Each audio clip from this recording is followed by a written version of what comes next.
Guys, it's Danielle here. I'm here today to do, as I mentioned in my last video, at the beginning of a series of a craft with me where we make a journal from start to finish. Like I mentioned in the last video, I already started with the gathering the pages, but I'll walk you through the process that I go through. I wrote some notes out, and if I don't think that this is anything that's new for most of you probably, unless you're new to making journals. But if you want me to type this out and send it to you, then just send me a message or leave a comment and I can do that for you. But like I said, this will be a pretty basic video, so just kind of keep that in mind.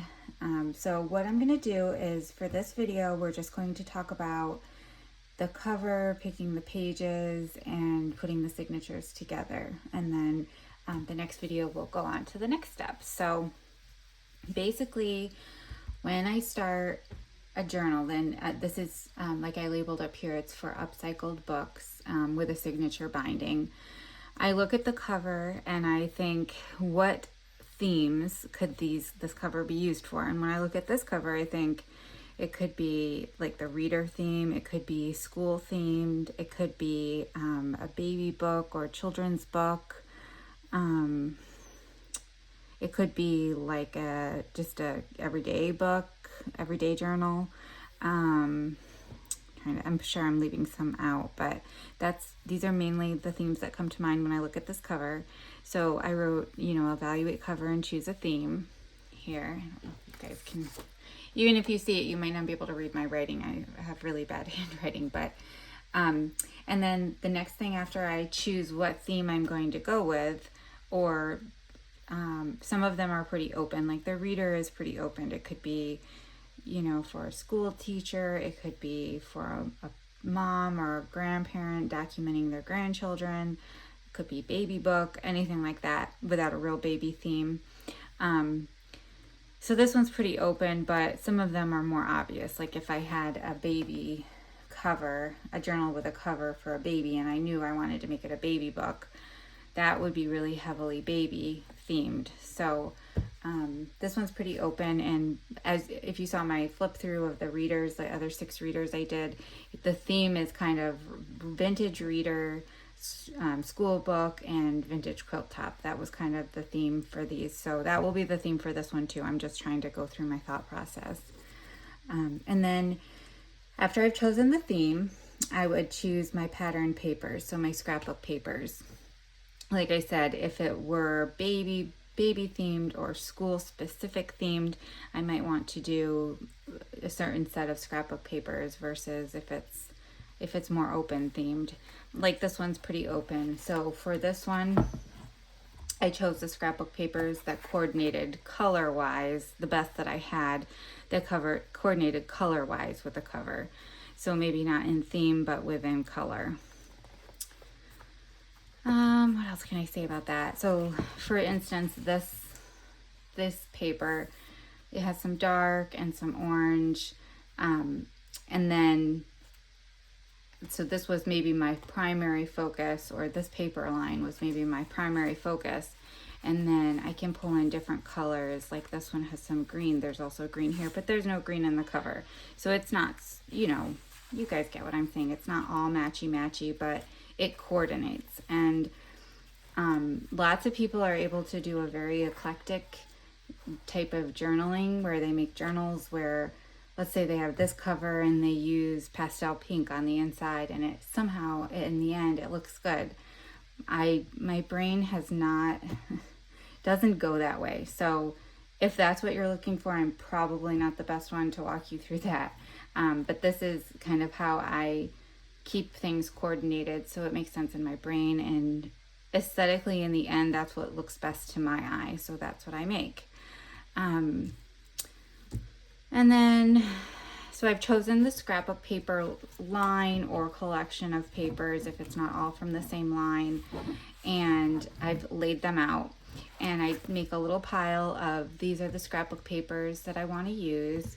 And sometimes I collect too many at the beginning and I don't end up using all of them, and sometimes there aren't enough and I have to go back and try to find, like, oh, I want one more or 2 more patterned papers, and so I go back into my stash and look for something that will coordinate and pull it out. So it's all just a rough start at the beginning. And after I've gathered my scrapbook papers, then I gather some writing papers. So like I've shared here, some ledger papers, lined papers, graph paper, parchment or resume paper, typing paper, solid colored paper, stationery paper, hand dyed paper like tea stain, Kool-Aid, Easter egg, food coloring, red dye. I've done all those types of staining.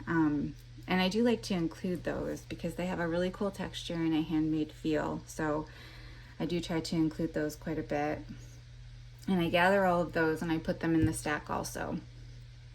And then I will gather some vintage papers, so book pages, wallpaper, wrapping paper, greeting cards, envelopes, paper doilies, fabric pages. I haven't done that in a while, but in the past I've taken fabric and used the, I don't think it's interfacing, Fabrifuse, or I'm trying to think of what it's called. It's basically a thin double, like a little thin layer of adhesive that you iron on, and you can basically, if I've used it before, mainly if I have pattern paper with white on the back and I don't want the white to be on the back, I've ironed some fabric to the back of that, and so that's an option. Like I said, I haven't done that in a while, but catalog pages, I have a Sears catalog and some sewing pattern counter catalog pages, sewing pattern envelopes that are opened. I usually back them if they're not too sturdy with some.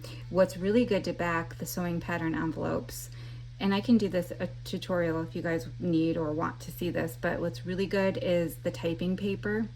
It's really thin, and so it doesn't make it too bulky when you go to fold it. Like I said, I can do a tutorial on that if you guys want to see it, but I use double-sided tape so that it doesn't warp the sewing pattern envelope. And then some shelf liner, especially if you're doing cookbook journals or something like that. That's an idea. These are just kind of the things I came up with before I started this video that I could think of off the top of my head of vintage papers. But so I grab, did I say? Yeah, I did say greeting cards and stationery. So I grab all the papers and I have one pile, and if you can just imagine all of these papers in a pile, and then I kind of evaluate what I have and how much of everything I have, and if I feel like I have a lot, then I will maybe start with 5 signatures and or 4 signatures, and I'll take the scrapbook paper and I'll lay it out into 4 signatures. So, you know, 1 pile, 2 pile, 3 pile, 4 pile, and then I'll add a writing paper on top of it and stack that, and then a vintage paper, and then another like a patterned paper or a solid paper. Basically, I just try to evenly distribute the types of papers that I have, whether it be scrapbook paper or writing paper or vintage paper, and I try to think of those 3 categories and put one of each in each signature until my papers are gone. And then, so now I have stacks of paper with my that are making my signatures up, and then I start with kind of forming my signatures. So let's see where I'm at here. I always use let me just take these out.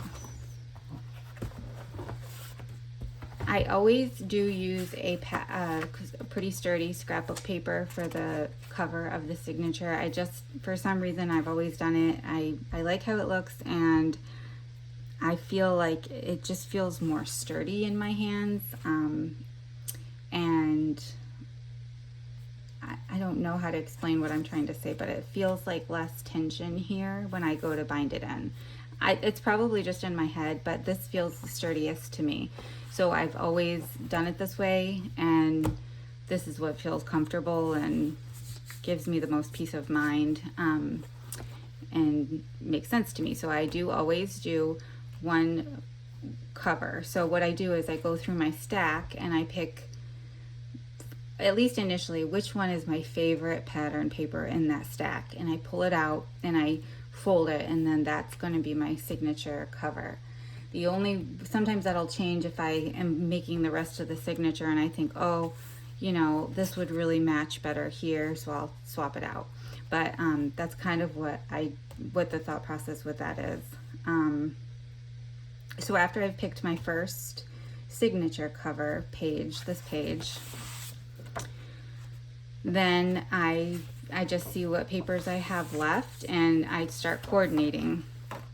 And let's see, what do my notes say?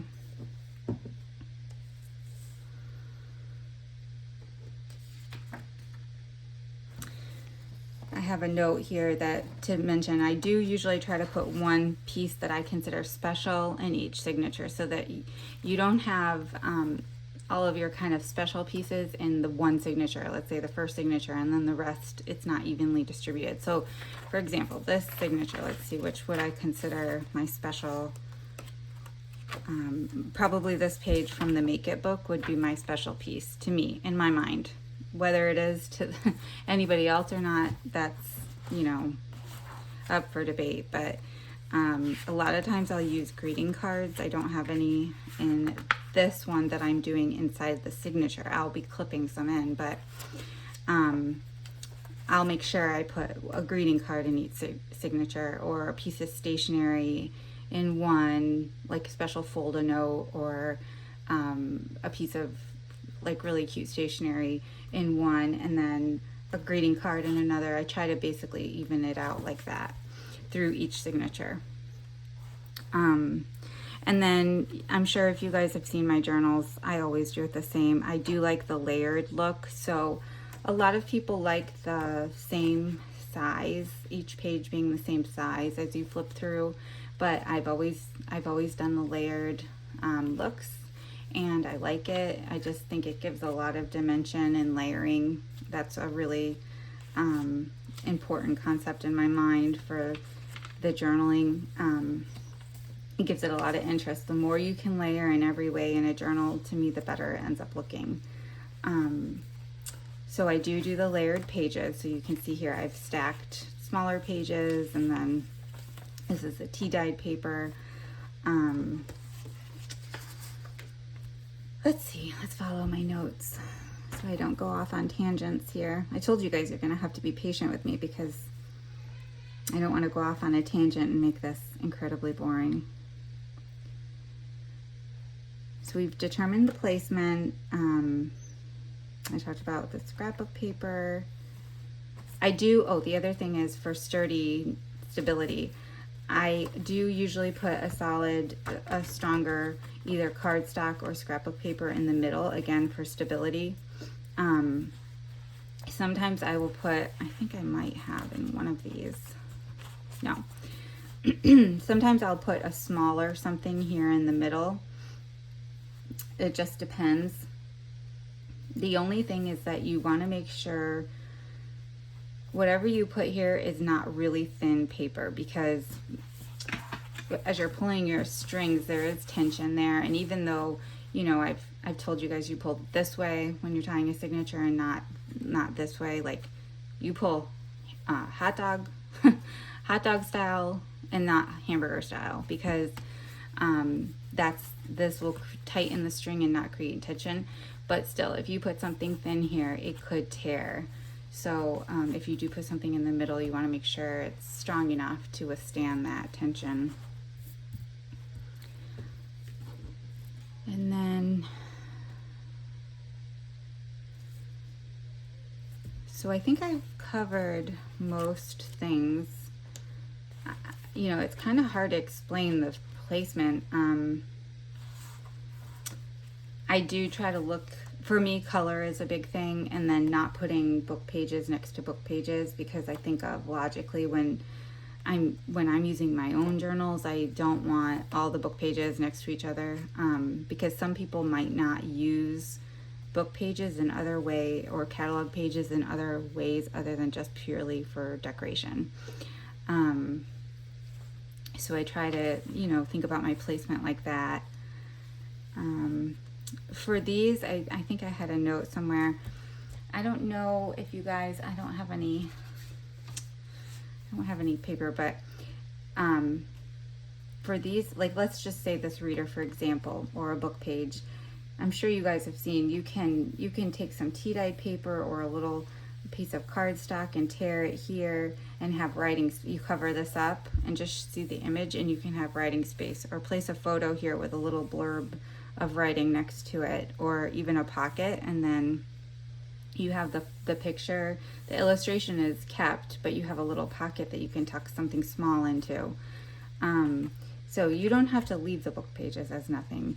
Trying to think if there were any other. Oh, I've seen gesso. You can use white or black gesso and kind of make a little blob here, painting some gesso on, and then write over it. So that was another note I had made for ideas that came into my head. And then for me, most signatures have no more than 12, at most 15 pages, and 15 pages if I'm using catalog pages and real thin things, or wrapping paper. 2 sheets of wrapping paper in my mind would, or two, of that thickness would equal 1 page in what I'm thinking of overfilling each signature. If I find out that I've gathered more than that, then I will just kind of disassemble and rearrange into more signatures. So let's say I collected too many for this one, I would just kind of take some pieces out of each signature, add them to my extras, and create another signature.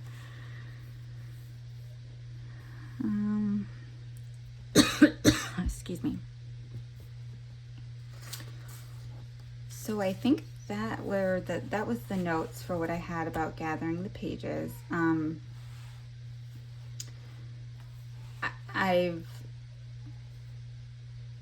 Let me see. These are kind of long, so this is going to be a more awkward journal than if I would have picked one of the smaller ones. But this isn't oversized. Like the signatures are about 6 by 10. Are the pages. So like this is a regular 8.5 by 11 folded in half, and it's shorter. Same with this one. So it's very varied in size. Some people might like that, and some people might not care for that. But these were the original book pages. Oh, this is a good note. So a lot of the scrapbook paper lines come with a lot of extra pages with the card cutouts on the back, and so how I usually use those is one of 2 ways. Either you can make tags and cover it up, or if you want to use it as pages, you can put it in the center like I did here, and I plan to stitch all around and then glue it in after I've bound it in and have pockets here. But you could also keep it whole and have side pockets just so you don't see it. You could also use this to line the inside cover. For this one, I haven't decided if I'm going to cover this paper up yet. You guys let me know in the comments. I would love to know. I'll do what you guys say on this one. You think I should leave this paper, the original end paper, the way it is, or cover it up? I don't know. I haven't decided. But like I was saying, you can use the scrapbook paper to cover that up because it doesn't matter what's on this side. So kind of strategically using your pattern paper to get the most use out of it, because sometimes they give you like 3 pages with stuff on the back like that, or you might not like the pattern on the back, and that sort of thing. So after I've made these signatures, and what I generally find a size, like I'll take the original book page and measure it out like that. I do use my paper trimmer. I have this Fiskars paper trimmer. I don't know if it has a name. It's just a Fiskars paper trimmer. I'm not sure what else it would be called, but I will trim them all to within that. And as you get the creep here, this is the creep of the papers as you fold them. I do have a guillotine paper trimmer, so I do take all the signatures in there and make sure they're even.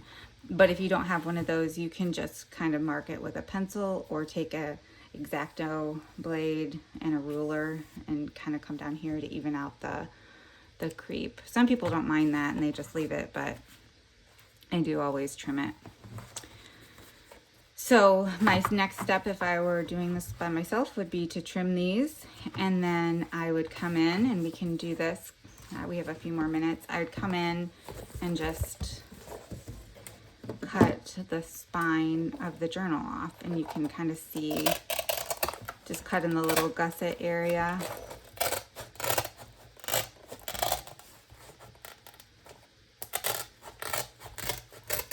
And you can just do a rough cut and then come back and kind of clean it up here to where you're just trimming the extra little pieces of paper off.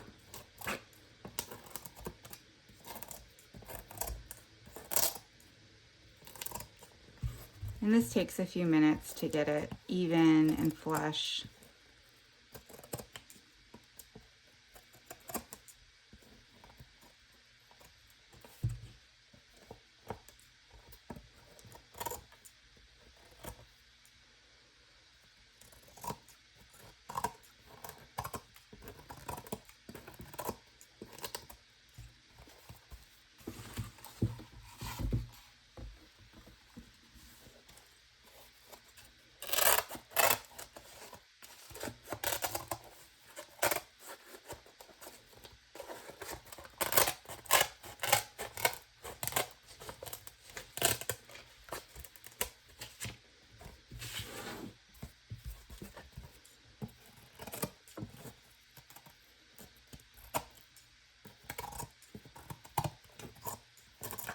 If you want to get real particular about it, you can take a nail file or some sandpaper.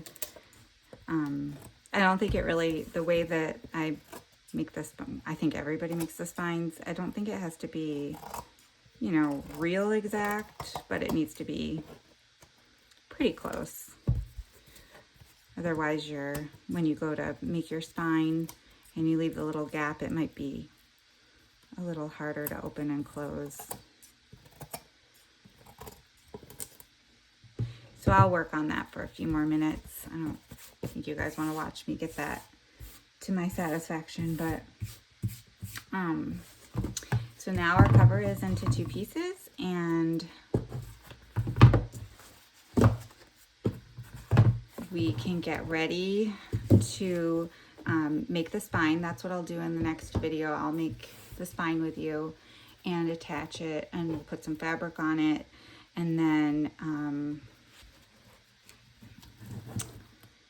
these will be trimmed, and probably the next video, well, so sometimes I decorate the signatures before I sew them in, and sometimes I decorate them after I sew them in. Honestly, I can't tell you why I do it one way over the other way. It's just whatever mood I feel like I'm in. Probably for this video series, I'll actually sew the signatures in when I'm done embellishing the journal. So we'll just make the spine and set the book cover aside, and cover it with fabric, and then we'll come back and we'll start working on the signatures in the next video, working on the pages. And then when we're all done, we'll sew it in to the spine together.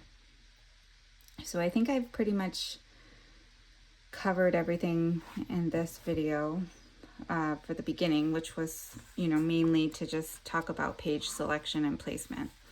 And I'd love to hear what you guys think, if this is helpful at all. And I will see you in the next video. Have a good evening. Bye.